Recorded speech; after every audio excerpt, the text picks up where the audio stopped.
Sa mabuting balita ngayon, binibigyang diin ni Jesus ang isang napakagandang katotohanan na maaari tayong lumapit sa Ama at humingi sa Kanyang pangalan. Hindi na tayo kailangan matakot o mag-atubili. Ang Diyos ay hindi malayo o mahirap lapitan. Siya ay Ama na nagmamahal. Sinabi ni Jesus na ang Ama mismo ang nagmamahal sa atin dahil tayo ay naniwala at tumanggap sa Kanya. Ibig sabihin, ang panalangin ay hindi lamang paghingi ng kailangan, kundi pakikipag-ugnayan sa Ama na nagmamalasakit sa atin. Hindi tayo nakikiusap sa isang dayuhan.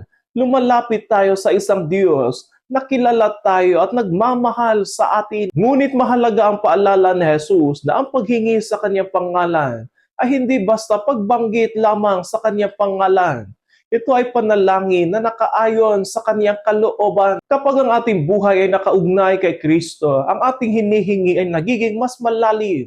Hindi lamang para sa sarili, kundi para sa kabutihan at kalooban ng Diyos. Sinabi rin ni Jesus na ang layunin nito ay upang mapuspos tayo ng kagalakan. Ibig sabihin, ang panalangin ay hindi pabigat, kundi daan upang maranasan natin ang tunay na kagalakan ng pagiging malapit sa Diyos. Kapag tayo ay nagtitiwala sa Diyos, kahit hindi agad ibinibigay ang ating mga hinihingi, may kapayapaan tayo dahil alam natin na siya ay kumikilos. Sa huli, ipinahayag ni Jesus na siya ay nagmula sa Ama at muling babalik sa Ama. Ito ay paalala na ang kanyang misyon ay galing sa Ama at sa Kanya tayo ay inaakay pabalik sa Ama. Kaya ang ating panalangin ay hindi hiwalay kay Kristo.